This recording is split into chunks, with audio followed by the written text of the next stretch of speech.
একটা শহরের ছোট্ট একটা রেলওয়ে স্টেশন। সেই স্টেশনের এক কোনায় বসে থাকত এক ভিখারি।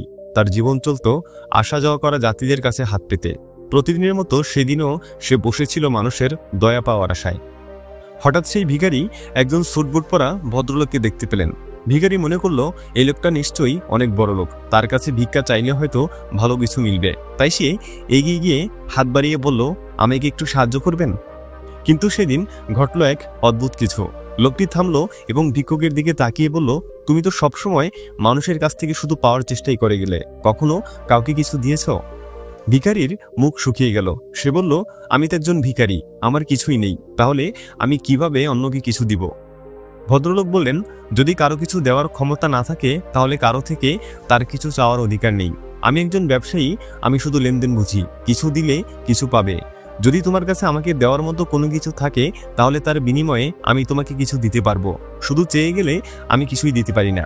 এই কথাগুলো বলেই লোকটি টেনে উঠে চলে গেল। তবে কথাগুলো যেন ভিখারির হৃদয়ে গেঁথে রইল। সারাদিন সে ভাবতেই থাকলো, মানুষ কি তাহলে এজন্য আমাকে ভিক্ষা দেয় না কারণ আমি শুধু নেই, বিনিময়ে কিছু দেই না? আমি কি সারা জীবন শুধু চাইতেই থাকবো? অনেক ভাবনার পর ভিখারি সিদ্ধান্ত নিল যে এবার যে তাকে ভিক্ষা দিবে তার বিনিময়ে ভিখারিও সবাইকে কিছু না কিছু দিবে। কিন্তু এবার সমস্যাটা আরো গুরুতর রূপ নিল, কারণ সে নিজেই একজন ভিখারি। সে কিভাবে মানুষকে কিছু দিতে পারে, আর দিলেও বা কি দিবে? এগুলো ভাবতে ভাবতে প্রায় 2 দিন কেটে গেল। তৃতীয় দিন রেল স্টেশনে ভিক্ষা করার সময় লোকটি স্টেশনের কাছে বেশ কিছু ফুল গাছ দেখতে পেল। ফুলগুলো দেখা মাত্রই ভিক্ষুকটি সিদ্ধান্ত নিল যে যারা তাকে ভিক্ষা দেবে তার বিনিময়ে সে তাদেরকে কিছু ফুল দিবে। যেই কথা সেই কাজ। সেদিন থেকেই ভিক্ষুকটি রাস্তার ধারে সেই ফুলগুলো সংগ্রহ করতে লাগলো। যারা তাকে ভিক্ষা দিত তার বিনিময়ে তাদেরকে কিছু ফুল দিতে শুরু করলো, এবং লোকেরাও তার দেওয়া ফুলগুলো খুশি মনেই নিতে লাগলো। এবার পূর্বের তুলনায় সে অনেক বেশি ভিক্ষা পেতে শুরু করে। পাশাপাশি সে এটাও বুঝতে পারলো যে যতক্ষণ তার কাছে ফুল থাকে ততক্ষণই সে ভিক্ষা পায়, আর যখনই ফুলগুলো শেষ হয়ে যায় তখন তার ভিক্ষের পরিমাণটাও কমে যায়। একদিন সে ভিক্ষা করতে করতে স্টেশনে আবার সেই স্যুটবুট পরা লোকটিকে দেখতে পেল। লোকটিকে দেখা মাত্রই ভিক্ষুকটি তার কাছে ছুটে যায় এবং তার সামনে গিয়ে বলল, আজ আমার কাছে আপনাকে দেওয়ার মতো কিছু আছে। আপনি যদি আমাকে ভিক্ষা দেন তাহলে তার বিনিময়ে আমি আপনাকে কিছু ফুল দিব। ভিখারির কথা শোনা মাত্রই সেই লোকটি ভিখারিকে কিছু টাকা দিল, যার বিনিময়ে ভিখারিও তাকে কিছু ফুল দিল। এবং তারপর সেই স্যুটবুট পরা ব্যবসায়ী বলে উঠল, বাহ, আজ তো তুমি আমার মতো একজন বিজনেসম্যান হয়ে উঠেছ। এই কথা বলে লোকটি সেই স্থান থেকে চলে গেল। কিন্তু লোকটির বলা কথাগুলো আবারও ভিক্ষুকের মাথায় গেঁথে গেল, এবং তার কিছুক্ষণ পর সেই ভিক্ষুক কিছু একটা ভেবে হাসতে শুরু করলো।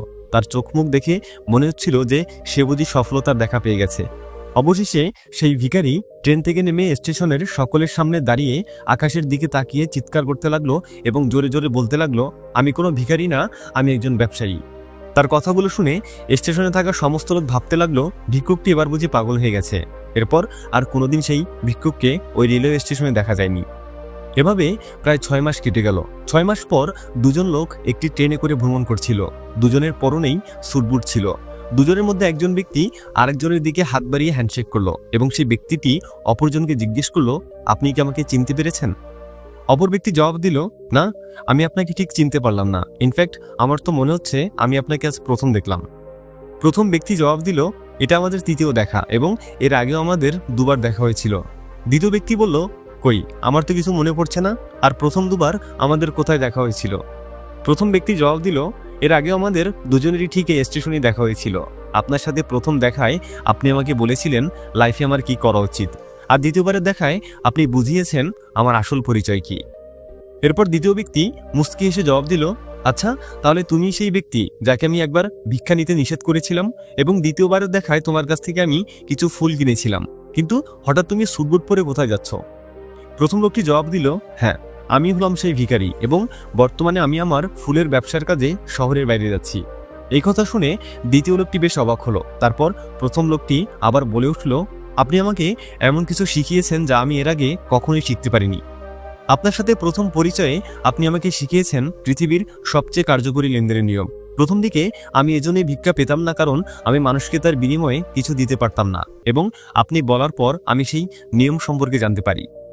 আর দ্বিতীয়বার আপনি আমাকে বলেছেন আমি কোনো ভিখারি না, আমি একজন ব্যবসায়ী, অথচ আমি কিনা বোকার মতো নিজেকে ভিখারি মনে করতাম। কিন্তু পরবর্তীতে আমি বুঝতে পারলাম যে লোকজন আমাকে ভিক্ষা দিচ্ছিল না, বরং আমি তাদেরকে যে ফুলগুলো দিচ্ছিলাম তারা সেগুলোর মূল্য দিচ্ছিল, কারণ এর চেয়ে সস্তা ফুল তারা আর কোথাও পাবে না। পরবর্তীতে আমি এতদিনের জমানো টাকাগুলো নিয়ে শহরের বাইরে থেকে বেশ কিছু ফুল নিয়ে আসলাম এবং সেগুলো বিক্রি করে ব্যবসা করতে শুরু করি, এবং এভাবেই সময়ের সাথে সাথে আমার ব্যবসা বড় হতে থাকে। আর এখন আমি একজন সফল ফুল ব্যবসায়ী। প্রথম ব্যক্তিটির কথা শুনে দ্বিতীয় লোকটি বেশ খুশি হলো। তারপর তারা দুজন একসাথে ট্রেন থেকে নামলো এবং তাদের ব্যবসার গল্প করতে করতে সামনের দিকে এগিয়ে গেল। বন্ধুরা, এই গল্পটি আমাদের অনেক কিছু শেখায়। যেমন ধরো, এই গল্পের প্রথম ব্যক্তিটি পৃথিবীর গিভ অ্যান্ড টেকের নিয়মটি বেশ ভালোভাবেই জানত এবং ভিখারিকে সেই নিয়মটি শেখানোর মাধ্যমে তার জীবনটাই পরিবর্তন করে দেয়। অন্যদিকে ভিখারিও তার চিন্তাধারায় পরিবর্তন আনে, যার ফলে তার পুরো জীবনটাই পরিবর্তন হয়ে যায়। তাই আমাদের প্রত্যেকের উচিত আমাদের চিন্তাধারার পরিবর্তন করা, তাহলে আমরা যে কোনো কিছু অর্জন করতে পারবো।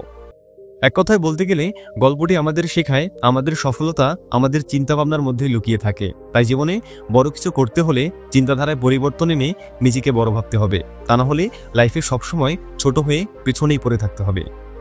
আজকের মতো এখানেই বিদায় নিচ্ছি। গল্পটি ভালো লাগলে একটা লাইক করতে পারো। দেখা হচ্ছে পরবর্তী ভিডিওতে। ততক্ষণ পর্যন্ত সাবস্ক্রাইব করে নগর বাইস্কোপের সাথেই থাকো। Thanks for watching.